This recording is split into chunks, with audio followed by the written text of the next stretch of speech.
এজন্য আল্লাহ বলেছেন ওয়াসবিরু, তোমরা ধৈর্য ধারণ করবে, ইন্নাল্লাহা মাআস সাবিরিন, কারণ আল্লাহ তাআলা ধৈর্যশীলদের সাথে আছেন। এই আয়াতটি যেন আমাদের আজকের বর্তমান প্রেক্ষাপটেই নাজিল হয়েছে, যেন আজকেই আল্লাহ তাআলা আয়াত নাজিল করেছেন।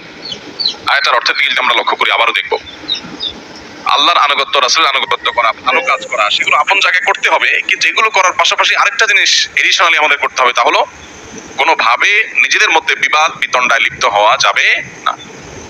এটা একেবারে একটা পারিবারিক পর্যায় থেকে নিয়ে রাষ্ট্র বা আন্তর্জাতিক পরিমণ্ডল পর্যন্ত প্রত্যেকটা ক্ষেত্রের জন্য সমানভাবে প্রযোজ্য। একটা পরিবার যদি সুসংহত, সুসংগঠিত, শক্তিশালী এবং ভালো অবস্থানে থাকতে চায়, তাহলে পরিবারের সদস্যদের মধ্যে, ভাই বোনদের মধ্যে, স্বামী স্ত্রীর মধ্যে ভিন্ন ভিন্ন মত থাকা সত্ত্বেও ঐক্যবদ্ধ থাকার চেষ্টা করতে হবে। পরস্পরের প্রতি শ্রদ্ধাশীলতা, এটার চর্চা করতে হবে, তা না হলে কোনোদিন একটা পরিবার সুসংহত থাকতে পারে না। ঠিক একইভাবে একটা মসজিদ ভিত্তিক মহল্লা, একটা মসজিদ ভিত্তিক সমাজ, এটা সমাজের মধ্যে আদর্শ সমাজ হতে পারবে, নিজেদের অবস্থানকে শক্তিশালী করতে পারবে যদি নিজেদের মধ্যে বিভিন্ন বিষয়ে মতভিন্নতা থাকবে, থাকাটাই স্বাভাবিক। সেই মতভিন্নতা থাকা সত্ত্বেও যদি একে অন্যকে ধারণ করে, একে অন্যের প্রতি রেসপেক্ট করে, একে অন্যের ভালো গুণগুলোকে দেখে খারাপগুলোকে ইগনোর করে যদি পাশে একে অন্যের থেকে চলতে পারেন, তাহলে সেই মসজিদ মহল্লা এটা হবে আদর্শ মসজিদ মহল্লা, তাদের হবে সামাজিক অবস্থান অনেক শক্তিশালী। ঠিক একইভাবে একটি রাষ্ট্র তখনই শক্তিশালী হবে যখন রাষ্ট্রের ভিন্ন ভিন্ন বহু মত, বহু পথের মানুষগুলো তারা পরস্পরের প্রতি শ্রদ্ধাশীল থাকে, কেউ কাউকে খোঁচাখুচি না করে, কেউ কাউকে আঘাত না করে, বিভিন্ন মতের মানুষদেরকে ধারণ করতে পারে। এই জিনিসটা করা ছাড়া একটা রাষ্ট্র কখনো শক্তিশালী বা সুসংহত অবস্থানে যেতে পারে না। এই যে আল্লাহ তাআলা বলেছেন ওয়ালা তানাজাউ, তোমরা পরস্পরের মধ্যে বিতণ্ডা, ঝগড়া, বিবাদে লিপ্ত হইও না, যদি হও ফাতাফশালু, তাহলে তোমরা ব্যর্থ হয়ে যাবে, জাতি হিসাবে তোমরা ব্যর্থ হয়ে যাবে।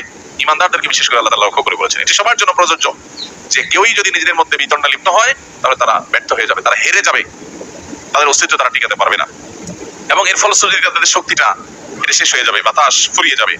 আর এটার জন্য প্রয়োজন হয় সবরের, ধৈর্যের। আল্লাহ তাআলা আমাদেরকে ধৈর্য ধারণ করার তৌফিক দান করুন। ভাইরা আমার, আমরা অনেক ফরজের কথা শুনেছি, এই ফরজের কথা হয়তো অনেকেই শুনি নাই, সেটা হলো মুসলমানরা পরস্পরের প্রতি সহানুভূতিশীল থাকা এবং মুসলমানদের মধ্যে কোনো প্রকার বিচ্ছিন্নতা, বিভক্তি, গ্রুপ এগুলো সৃষ্টি না করে ঐক্যবদ্ধ থাকার চেষ্টা করা, এটা কিন্তু কোরআনের নির্দেশ এবং ফরজ। আর মুসলমানদের মধ্যে কোনো বিভক্তি সৃষ্টি করা এবং কোনো প্রকার বিচ্ছিন্নতা সৃষ্টি করা, গ্রুপ সৃষ্টি করা, এটা পরিষ্কারভাবে নিষিদ্ধ এবং হারাম। এই ফরজের সাথে আমরা হয়তো অনেকেই পরিচিত না, যে ফরজের ব্যাপারে কোরআন বারবার আমাদেরকে স্মরণ করিয়ে দিয়েছে। নবী সাল্লাল্লাহু আলাইহি ওয়াসাল্লাম বারবার আমাদেরকে বলেছে, নবী সাল্লাল্লাহু আলাইহি ওয়াসাল্লাম বলেছেন ইয়া আইয়ুহান নাস, হে লোক সকল, আলাইকুম বিল জামাআহ, তোমরা সবাই জামাতবদ্ধ, ঐক্যবদ্ধ থাকবে, ওয়া ইয়াকুম ওয়াল ফুরকাহ, আর তোমরা বিচ্ছিন্ন হবে না। এখানে জামাতবদ্ধ হওয়ার মানে কোন একটা দল বা কোন একটা গ্রুপ এটার সাথে সম্পৃক্ত হওয়াটা এই আয়াতে, এই হাদিসে উদ্দেশ্য না, বরং এই হাদিসের উদ্দেশ্য হলো মুসলমানদের যে মৌলিক আদর্শ আছে, মুসলমানদের সাধারণ যে চিন্তা এবং দর্শন আছে, সেই মুসলমানদের সাধারণ স্রোত, ফ্লো, এটার বাইরে না যাওয়া। সেই সাধারণ স্রোতের মধ্যে থেকে আমরা বিভিন্ন প্ল্যাটফর্ম গড়ে তুলতে পারি, বিভিন্ন সংগঠন হতে পারে, বিভিন্ন প্রতিষ্ঠান হতে পারে, বিভিন্ন অর্গানাইজেশন হতে পারে, বিভিন্ন মুভমেন্ট হতে পারে। প্রত্যেকে যার যার চিন্তাধারা, প্রত্যেকে যার যার আদর্শ, তিনি যেটাকে সঠিক মনে করছেন সেটার আলোকে যে পদ্ধতিতে কাজ করলে ইসলাম এবং মুসলিমদের স্বার্থ রক্ষা হবে বলে মনে করছেন, সেই পদ্ধতি তিনি আগালেন। এবং এর বাইরে অন্য কোনো পদ্ধতির সাথে তার ভিন্ন মত থাকতে পারে, সেটাও তিনি নিয়মতান্ত্রিক যথাযথভাবে বললেন, এতে কোনো দোষ নেই, এবং এইভাবে সুসংগঠিত থাকতেও নিষেধ নেই। কিন্তু এই হাদিসে যে আমাদেরকে বলা হয়েছে যে তোমরা সবাই মিলেমিশে ঐক্যবদ্ধ থাকবে, সে ঐক্যবদ্ধ থাকা বলতে মুসলিমদের বৃহত্তর যে ঐক্য, সেটার কথা বলা হচ্ছে। অতএব এই বিষয়টা আজ আমাদেরকে বিশেষভাবে নজর দিতে হবে, গুরুত্ব আরোপ করতে হবে। ভাই আমার, নুমান ইবনে বাশির রাদিয়াল্লাহু তাআলার একটা হাদিস রয়েছে, তিনি বলেছেন আল জামাআতু, নবী সাল্লাল্লাহু আলাইহি ওয়াসাল্লাম বলেছেন আল জামাআতু রাহমাহ ওয়াল ফুরকাতু আযাব।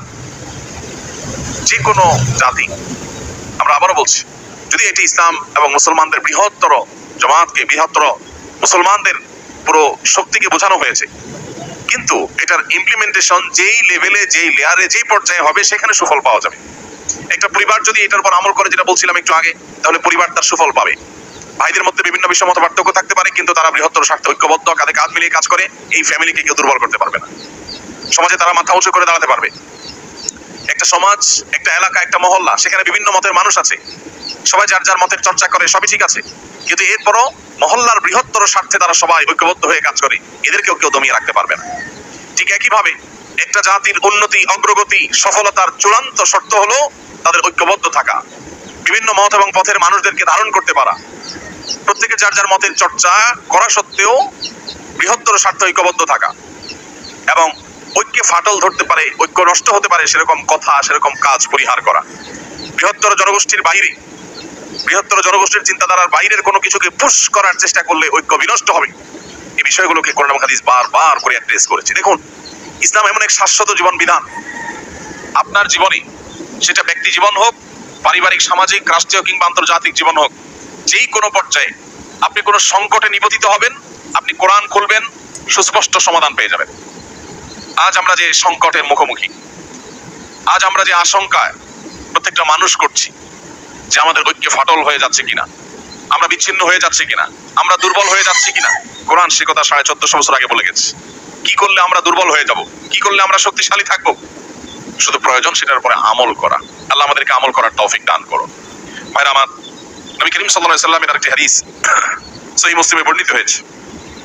সেই হাদিসে নবী সাল্লাল্লাহু আলাইহি সাল্লাম ইরশাদ করেছেন, ইন্নাল্লাহা ইয়ারদা লাকুম সালাসা ওয়া ইয়াকরাহু লাকুম সালাসা। আল্লাহ রাব্বুল আলামিন তোমাদের তিনটা কাজকে পছন্দ করেন আর তিনটা কাজকে অপছন্দ করেন। কোন তিনটা কাজ আল্লাহ পছন্দ করেন? ফায়ারদা লাকুম, আল্লাহ চান, পছন্দ করেন, আন তা'বুদুহু ওয়া লা তুশরিকু বিহি শাইআ, আল্লাহর ইবাদত করবে, আল্লাহর সঙ্গে কাউকে শরীক করবে না, পার্টনার সাব্যস্ত করবে না, শিরক করবে না। এটা হলো আল্লাহর পছন্দনীয় কাজ। দ্বিতীয়ত হলো ওয়াতাসিমু বিহাবলিল্লাহি জামিআ